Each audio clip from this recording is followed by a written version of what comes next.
My op, Jonathan, was on the New York Times interview. Let's take a look. Just committed to saying we will do what we can to prevent Jewish self-determination in their homeland. Anti-Zionism is an ideology of nihilism, Lulu, which would literally seek to not just delegitimize, but eliminate the Jewish state.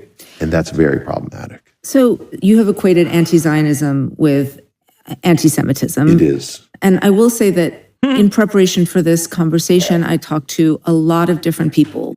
And one of the things I heard is that anti-Zionism for them is a desire to have the rights of Palestinians be equal to the rights of Jews in Israel. Yes, Cook. Wow, okay, that's not bad. From the New York Times, anti-Zionism takes many different forms, but first and foremost, it is about the humanity of Palestinians. Something that conversations like the Jewish state, like whenever you talk about Israel as the Jewish state or a Jewish ethno-state, you're literally dehumanizing the Palestinians that live there in real time. And you're basically engaging in incredibly reactionary, incredibly racist conversations that are angled as though these are genuine concerns of Jewish safety. Because of the ADL and many other like fake Jewish advocacy groups that are simply invested in advocacy for Israel, but masquerade as Jewish advocacy groups, they've been able to so successfully change this conversation. They've been able to so successfully couch incredibly racist, agitative propaganda as though this is a serious fear that Jewish people have. At its most base, when you talk about anti-Zionism, like one person, one vote, equal representation for all Palestinians, all non-Jews living in the occupied territories, a lot of people, even liberal Zionists, will be like, well, they would kill us all if they had, the right to vote, which is literally the same thing that people said about black people in the Jim Crow South. Like, oh, we can't give black people the right to vote because they'll just kill all of us. And it's like, how can we, on the one hand, look at these quote unquote civil rights organizations like the ADL making this kind of like incredibly racist argument while simultaneously having to like listen to them as like serious arbiters of what is and isn't acceptable speech in public? It's so crazy. And the Palestinian territories, the idea of sort of, I guess, the one-state solution, if you will. Is that definition of anti-Zionism to you anti-Semitic? Well, look, if you believe that only Jewish people don't have the right to self-determination, that's anti-Semitic because it's holding out Jews to a double standard you don't accord to other people. So, Bro dingus. Jews live all around the world. That's why even as an ethno-religion, it's unique in that regard, right? Because most people they just have an ethnicity and then they have a religion. Judaism is an ethno-religion, but the reason why there are Jews from all different places on the planet is because there are just Jewish people that come from different sub-ethnic backgrounds, like subgroups.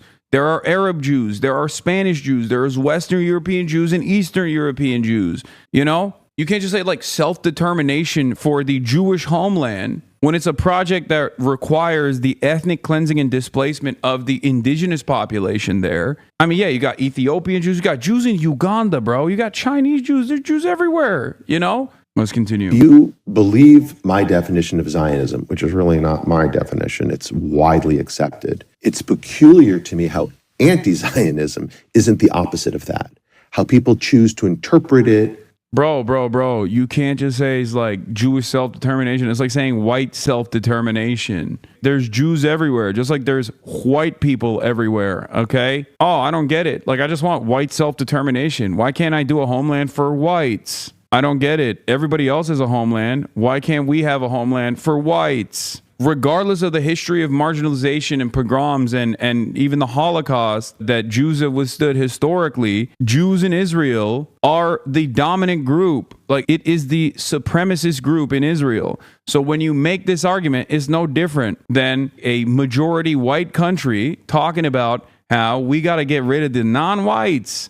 And that shit's happening right now in the United States of America. That's like a real point of conversation at this very moment. That's a real thing that we have to combat here in the United States of America. And that's a real thing that has happened in other countries historically, like Rhodesia. Other countries have historically done this exact same argument, right? They don't obviously exist anymore, thank God. But that is the same argument. And I hate that like we have to entertain this. Like I hate that like woke institutions or liberal institutions, like quote unquote progressive institutions, entertain this like very clearly supremacist, reactionary, right-wing ideology, this fascist ideology. We recognize that kind of language here in the United States of America as fascist. We try to actively combat this language, the permission structure basically expanding so that this kind of language is like appropriate to use in broad daylight. Unfortunately, in spite of people's pushback, it still doesn't matter. You know, it's still popping off, especially in places like Twitter, right? And yet you have a person who is responsible for a civil rights organization in air quotes, saying this kind of stuff. It's crazy. Embellish it, just sort of dress it up as something other than what it is. But the reality is, if you believe how I laid out Zionism, then anti-Zionism. You are oversimplifying this. Israel is a multi-ethnic society that's forced to identify as one ethnicity to counter the Palestinians, yet they are racist to each other. What? Yeah, I know. What do you mean?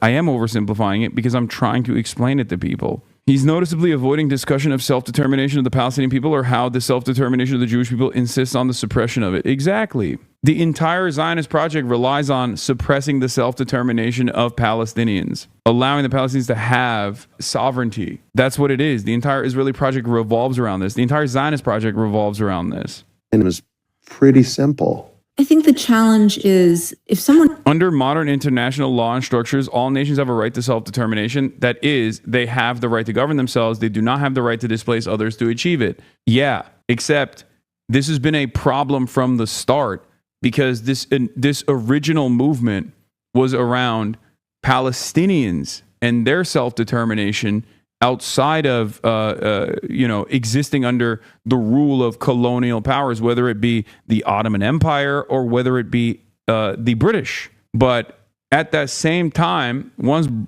the British Empire took over British Mandate Palestine, they basically engaged in a settler colonial operation by sending as many Jewish people to this area as they possibly could. This is Zionism. This is how Zionism started. And they did that for a deliberate purpose, to create a settler colony that could be controlled and maintained in this resource-rich region. No, it didn't start before that. This is post-Balfour Declaration.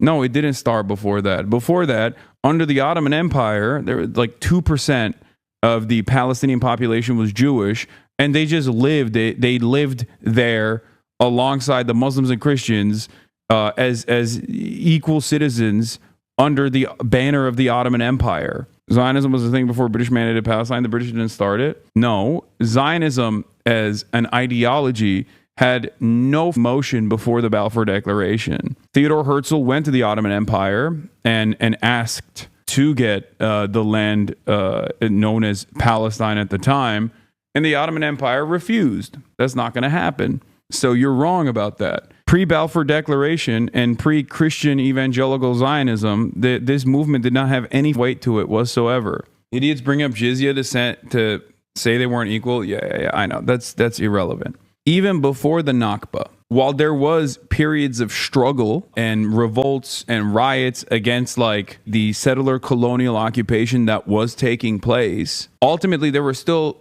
a ton of Jews that were living there that lived in villages side by side with Palestinians living there, okay, with the Muslims and Christians that were living there. So the notion that this was always like an incredibly violent seizure of land is somewhat false, which is ironic because like a lot of Zionists actually use that as a counterexample to be like, well, this was peaceful, like we bought the land, blah, blah, blah, all this stuff. Like there's truth to that. There is truth to that. As a matter of fact, that peaceful relationship was utilized under Plan Dalit during the Nakba for a bunch of Arab villages, a bunch of Palestinian villages that weren't actually aware of the planned ethnic cleansing operations that were about to take place. It's pure racism to think that Jerusalem, the capital of the secular world, would not be multicultural as New York City and therefore the rest of Palestine as well. Oh no, for sure. Yeah, only 2 viewers. There were literally just Jewish Palestinians there, and some people either accidentally or unknowingly speak as though those are two contradicting things. Yeah, no, for sure. Zionism existed before the declaration, but was incredibly fringe before it. Even after, in 1922, the U.S. Jewish Labor Council voted unanimously to condemn Zionism as an ideology because they saw the writing on the wall. Yeah, Zionism as a substitute, as like almost like a secular national religion, is a relatively new phenomena in the 3,000 years of Jewish history. It's so new. Like even in its inception, it wasn't as poppin'. As a matter of fact, ironically enough, most Jews still don't technically fuck with it in the sense that they just live in America. You know, they might like defend Israel every now and then, but ultimately, like they're, you know, that's social conditioning and whatnot. But like clearly, they're not abiding by the national project, because if they were, they would live in Israel, but they don't live in Israel. They live here because they're American. They're American Jews. You know, they're New York Jews. They're Florida Jews. They're American. That's why I don't even like the language of diaspora in general. Israel defenders and Zionists love using that language to be like, these are diaspora Jews, like as though they're just like separated from their homeland of Israel. Like, get out of here, dude. This dude has been living in America for longer than Israel has even existed. Zionism existed along the same time as a lot of other Jewish forms of self-governance. We had leftist Bundism. At the same time, it was competing with a ton of other ideologies and was never inherently going to succeed. It did so because of external factors like Balfour. And then, of course, obviously supercharged after the Holocaust, too. Those are the two major factors that played a role. I think the Holocaust probably played the most consequential factor, because then there were plenty of Jews that were genuinely considered stateless and had withstood incredible violence at that point. So that's it. After that point, it was over. Defines their view of anti-Zionism in a way that allows for Jews to exist in a state of Israel, but that grants Palestinians rights. But you're seeing that as anti-Semitic. You know, people don't feel like they have the space to have a different view without being tagged with something that, as we have already established, is pretty serious. Well, let's look, in fairness, I can appreciate that for some people, this idea is an abstraction, right? Oh, anti-Zionism, it means such and such to me. I get that. But let me tell you what anti-Zionism doesn't mean to me. Dude, you know what's funny? He literally goes, here's what Zionism means to me, which is basically like something completely devoid of like the actual tangible impact of Zionism, which is the extermination, or at least like bare minimum ethnic cleansing and ethnic displacement of Palestinians, okay? A refusal for the recognition of Palestinian humanity, Palestinian sovereignty, okay? Palestinian self-determination. But instead, he turns around and goes, and this is what I believe when someone says they're anti-Zionist. It's like, okay, so you get to set the terms, I guess. Like, you get to set the terms on what Zionism is on your own whatever, like in the most favorable ways possible, which, by the way, if you want to understand what Zionism is, look at the genocide in Gaza, because that is what Zionism is. Liberal, ultra-nationalist, doesn't matter. Ultimately, it is a fascist, exterminationist ideology. And it is unfolding in real time. Like, we're seeing the consequences of unrestrained Zionism in Gaza. Gaza is Zionism through and through. So the notion that like Jonathan Greenblatt tries to speak out against that to make it seem as though Zionism is something different is to basically deny these atrocities, which is in a very clever way, he is actually avoiding talking about those atrocities, because he can't do that. He can't talk about those atrocities and maintain this like progressive veneer as a quote unquote civil rights advocate. But what it results in, it's a lunatic trying to burn down the governor's mansion with his family sleeping in it because of his, quote, position on Palestine. It is, again... That's so funny that he makes it seem like that guy was like a... that guy was like a designated anti-Zionist. Bro, that dude literally thought the governor had kidnapped his daughters. That was the most like schizo dude you could point to. He doesn't want to say Elias, what was his name? Rodriguez?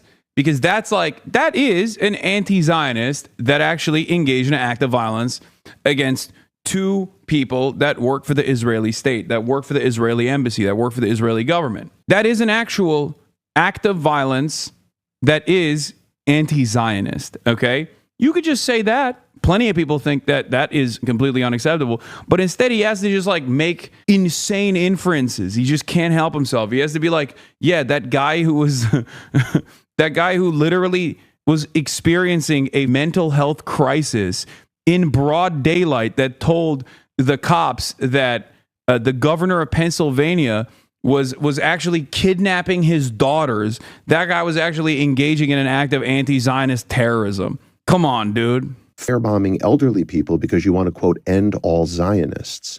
In talking to... Wait, he didn't bring up the one instance. That's interesting. I think part of the reason why these guys like shy away from talking about that is because they worry about copycats. I think that's what it is. Especially because like that did not get the same like widespread condemnation that they were expecting. To clarify, he was not a schizo dude in the colloquial sense. Oh yeah. Yeah, he was literally a diagnosed schizophrenic off his medication. Yes. I'm not like saying, oh, that dude was schizo. Like he was literally diagnosed medically as someone who was schizophrenic, who was very clearly experiencing an episode of paranoid schizophrenia. He was hallucinating that the governor had kidnapped his daughters. To people who are self-described anti-Zionists, starting with the idea that that is the way that they feel that everyone... Here you go, bro, with the schizophrenic shit. Dog, what are you talking about? What do you want me to do to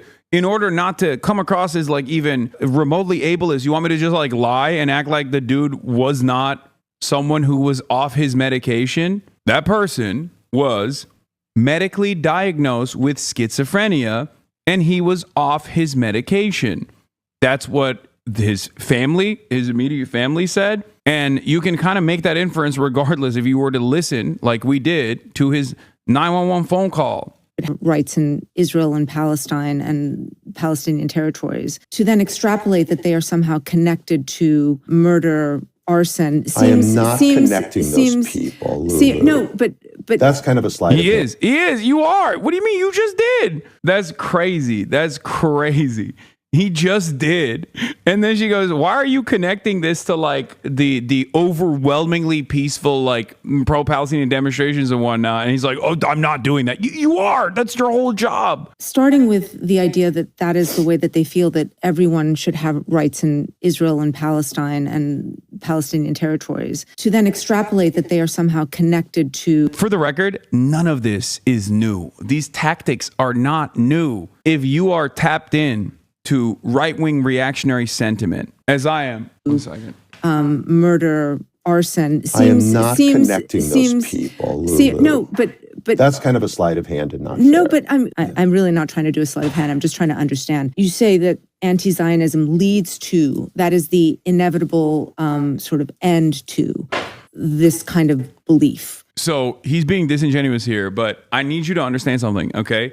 As someone who engages with fascist dialogue with regular frequency, as someone who has to deal with right-wing reactionary, racist, white nationalist, white supremacist dialogue and counter that kind of propaganda, I have heard what Jonathan Greenblatt is doing here a million times over. I'll give you very quick examples. Black Lives Matter starts. White racist people say, oh, all lives matter. Why not? When people say Black Lives Matter, I feel like you're saying white lives don't matter. That's your problem, dog. You just made that shit up, okay, to undermine BLM. That's number one. The analog here is when people who want to support Israel, when Zionists say, oh, when people say from the river to the sea, Palestine will be free, that means you want to genocide the Jews. No, that's not what that means. You just made that up because you want to undermine advocacy for Palestinian emancipation. What Jonathan Greenblatt is doing here, connecting anti-Zionism to like two dudes that were off the rocker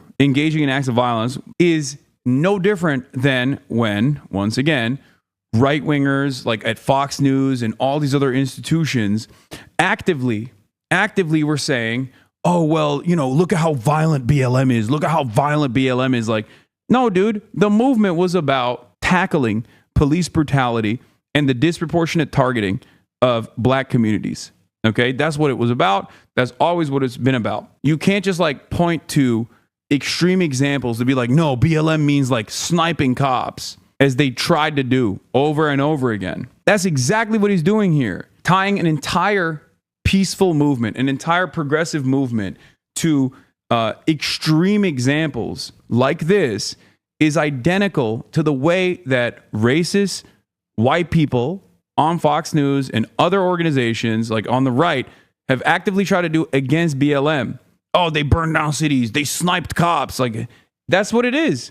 That's exactly the same thing that he's doing right here. But he's doing that as a person who is responsible for a quote unquote civil rights advocacy organization. And so I think what people would say who might hold those beliefs is that is a sort of exaggeration and sleight of hand, because they don't want the annihilation of Jews. They might not want that. Like, this is what I'm saying. Like, dude. Zionism is quite literally unfolding in Gaza. It is real genocide. That's it. That is the overwhelming majority of what Zionism has brought, which is the 80 plus years of occupation, but then even more significantly now, like the full-blown extermination campaign that's taking place in Gaza. But God forbid you marry these two concepts. You can't do that. That's anti-Semitic. Anti-Zionism, on the other hand, is not a movement that says, hey, please stop this. The Palestinians are human beings. But instead, it's actually the ethnic cleansing of all Jews. On the one hand, in defense of Zionism, you're just like saying, please refuse to address the elephant in the room, the real death and the real carnage and the real genocide that's taking place, while simultaneously turning around and like trying to tie this otherwise like anti-war, pro-peace movement, pro-humanity movement to extreme examples that do not represent the overwhelming majority. How are we supposed to exist in this world where Israel's actions that are broadly supported, like routinely supported by virtually the entirety of the Jewish demographic of Israel, that is somehow not representative of Israel at all, that's not representative of Zionism at all, even though it's like literally the most base understanding of Zionism. But anti-Zionism, on the other hand, is supposed to be this hypothetical advocacy of the extermination of all Jews. Do not look at what Israel's doing in Gaza. That's not representative. Please look to what I'm saying is what anti-Zionism actually is. Get the fuck out of here. It doesn't work. It does not work at all. This is ridiculous. They might not understand what it means. They might not be steeped in the context. They might not be familiar with all of the history. But all I know is... No, they're not familiar with your version of the history, the one that is ahistorical. The notion that this is a land without people for a people without land. There were people there. And the early Zionists knew that very well. And they knew what must be done with those people to implement this project. What I see every day, all I know is the thousands and thousands of people who contact us because they have been, as I've described already, targeted and victimized, not because of what they believe, but because of who they are. And again, when you normalize language, like from the river to the sea, when you normalize language, like globalize the Intifada, when you normalize language, like, again, Israel is a Nazi state, this creates the conditions in which people feel not just compelled, but almost obligated, Lulu, to do horrible things. So I think ideas have consequences, and it starts with words. And what I am saying to you is, again, Zionism is one thing. The opposite of that is not some, well, look, let's have an ideal one state where everyone... Yeah, we can't do that. We can't do that. Why can't we do that, Jonathan? Why? Just say it. Say it with your chest, because Palestinians are dogs, right? They're just like violent dogs, right? Yeah, they just can't coexist with Jews, right? That's what you want to say. Just say it. Why are you so afraid to say it? I'm sure you say it behind closed doors. You're basically implying it every single time. Is he defending Israel being a Nazi state? Yes, of course. Israel is a Nazi state. If you defend Israel, you are defending a Nazi state. And it's not just like a theoretical Nazi state. It's a Nazi state that's currently doing a live-streamed Holocaust. So this is like knowing exactly what the Nazis were doing during the Holocaust and defending it actively, okay? This is no different than Himmler, Goebbels, Hitler.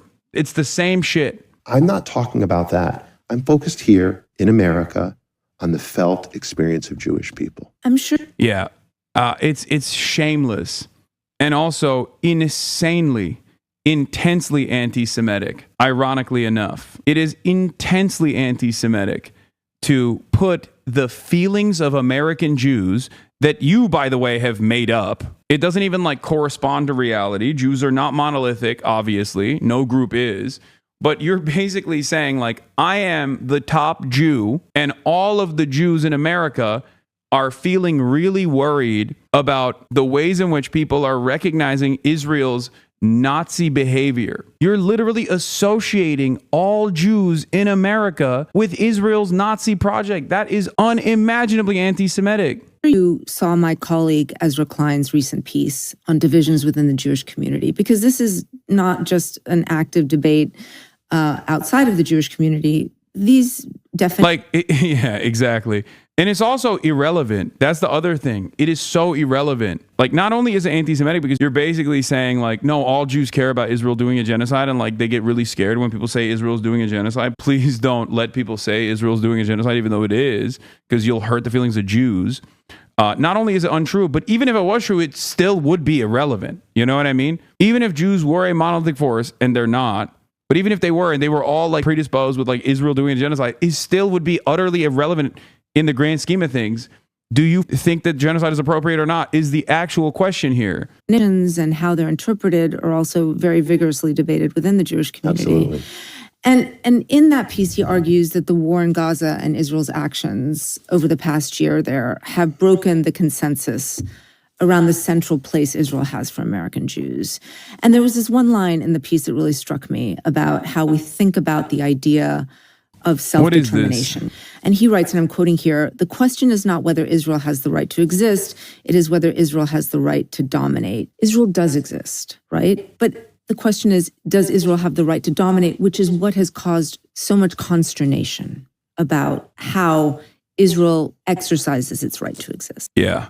This is a surprisingly good interview. This is from 2023, December 7th. Barry Weiss targeting Rafat for how his tweet on fake baked babies made her feel versus Rafat actually being killed is the perfect encapsulation of this whole feelings debate in the West when an actual genocide is being committed. This was on December 7th, 2023. I made something up to justify Israel's mass slaughter of Palestinians. A Palestinian that is watching his family get mass slaughtered made a joke about it. That made me feel bad.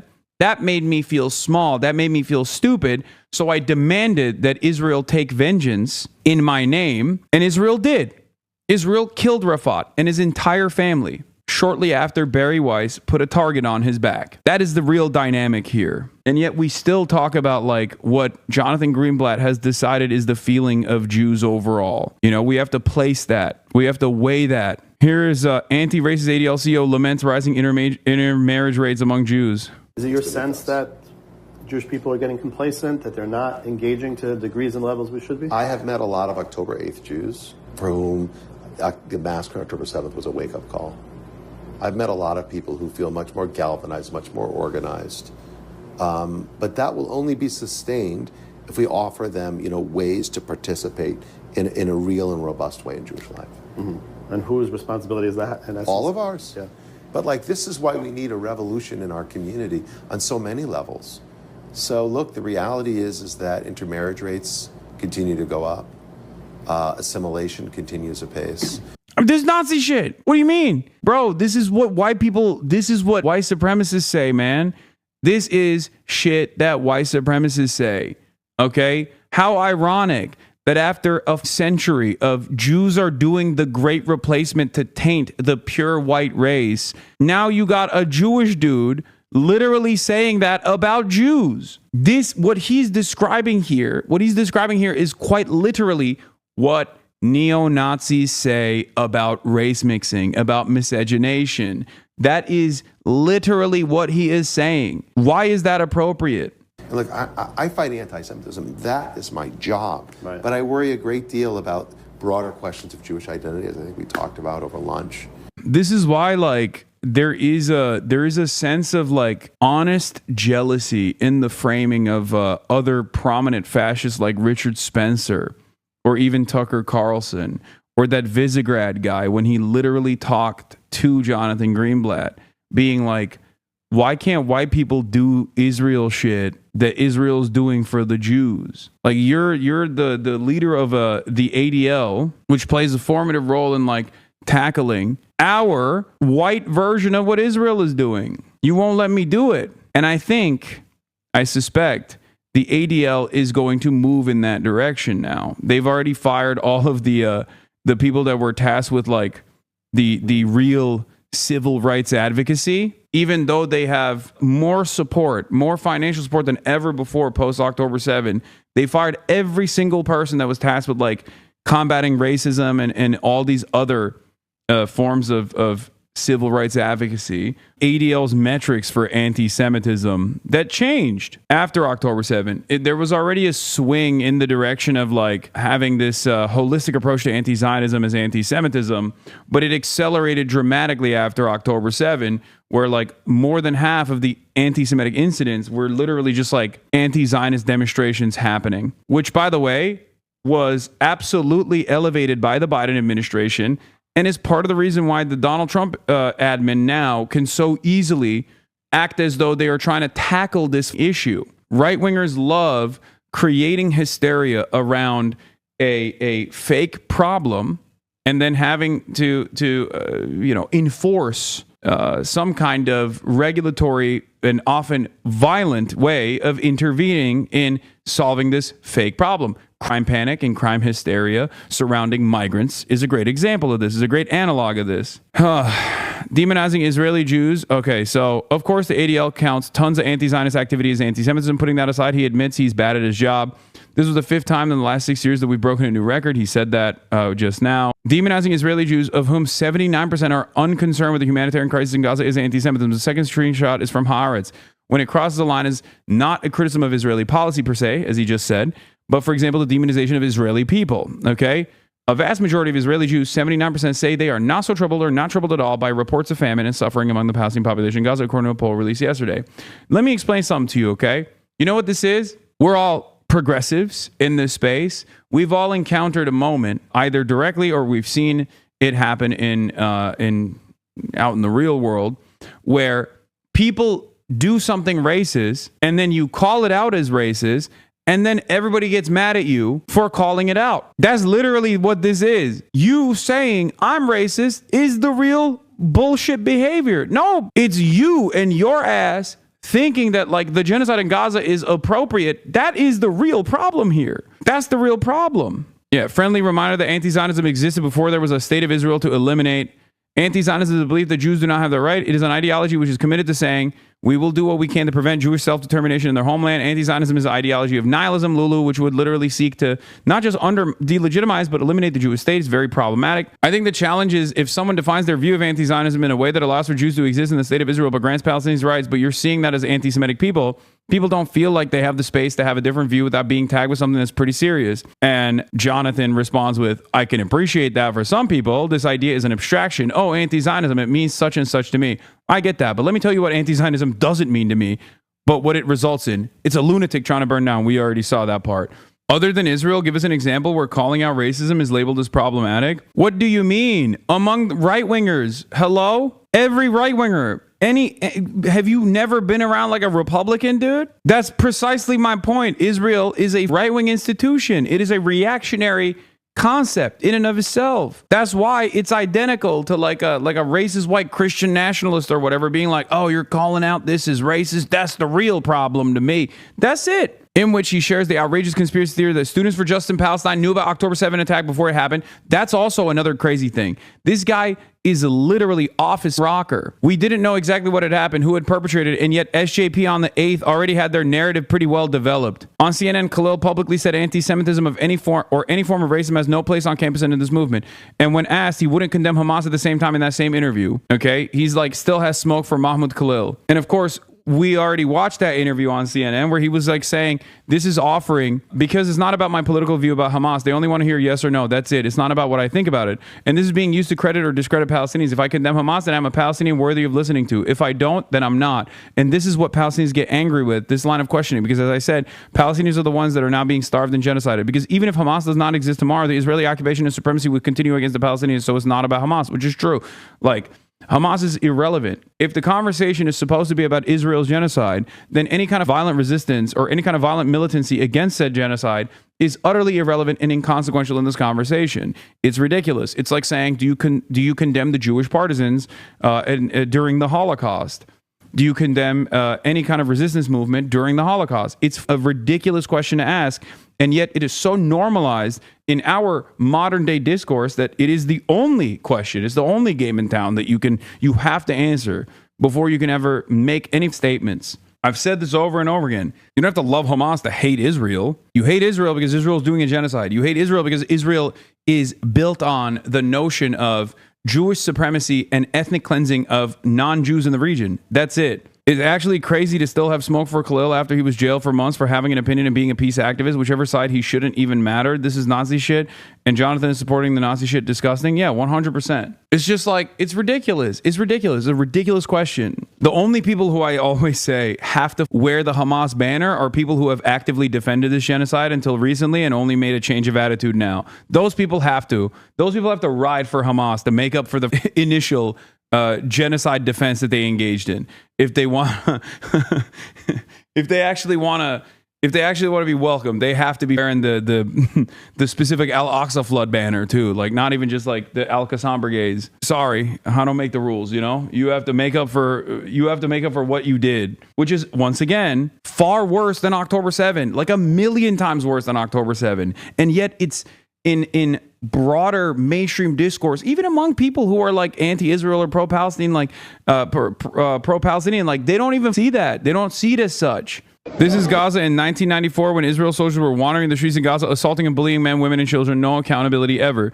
Israel had been occupying Gaza for 27 years by the time of this footage. Hamas was barely 7 years old. Its fighters probably had no more than a few dozen guns between them. That's it. So all of the a conversation about Hamas amongst the Palestinian population is a necessary one, right? For sure. Whether they want to be governed by Hamas or not, that's up to them. But that's not a conversation that is worth having in the Western world, especially when Israel's the one doing the genocide.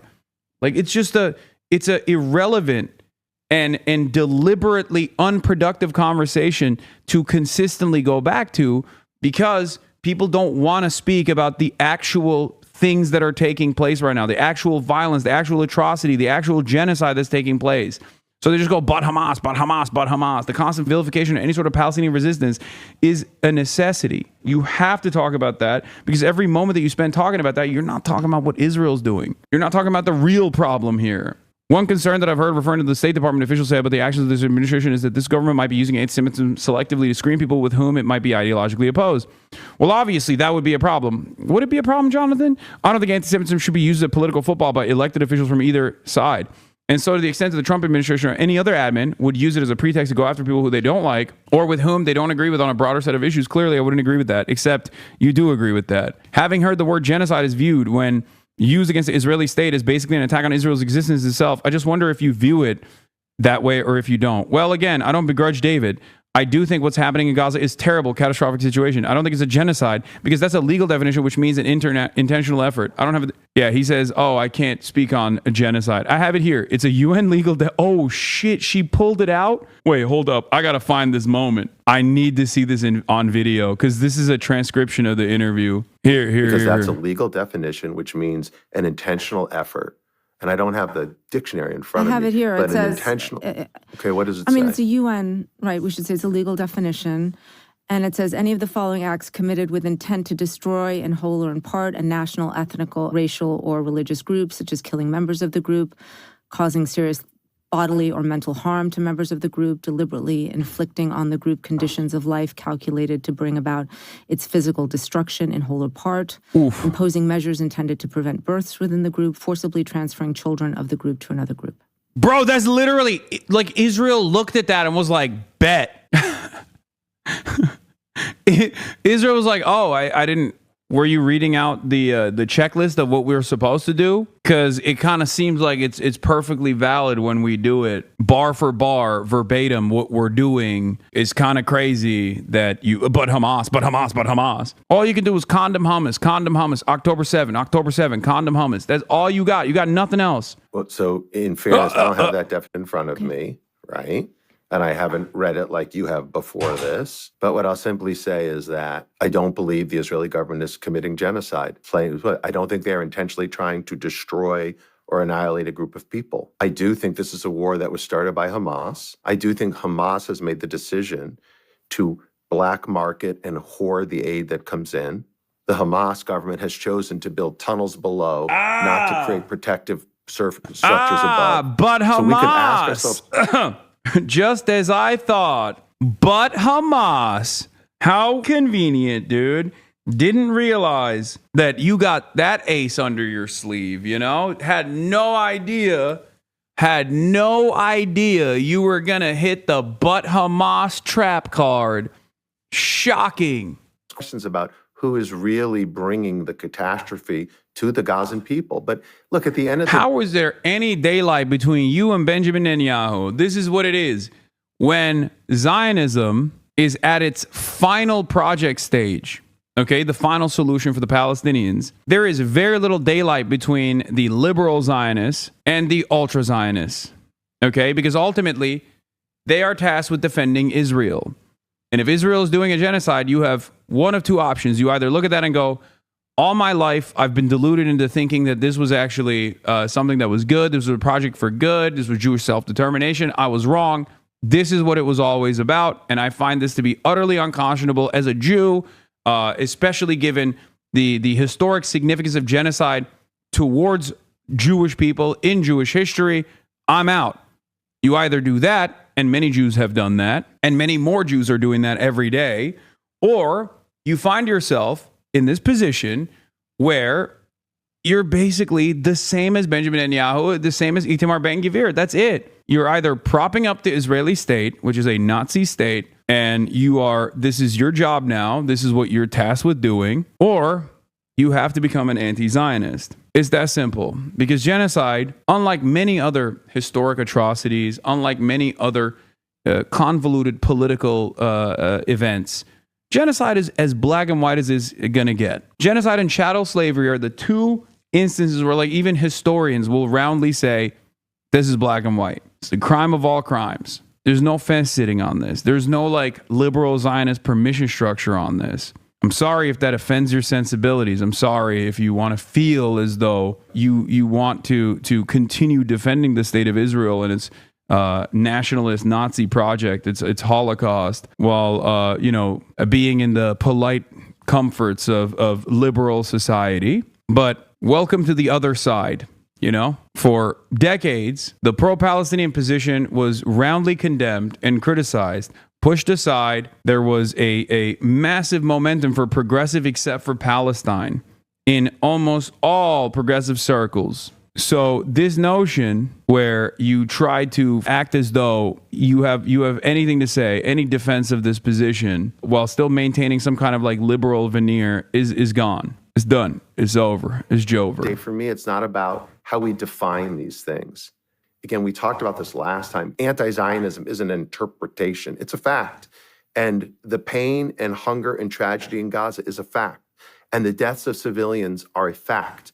And the status of the hostages is a fact. So the facts compel me to say, without any hesitation, this war needs to end. The hostages need to come home. The aid needs to flow in. And we need people on both sides to be able to live in some degree, some modicum of peace. That's what I want. The reason I bring up the use of the word genocide, and we should also say that, Ehud Olmert, the former prime minister of Israel, is now calling Israel's actions war crimes, right? So again, use of these words.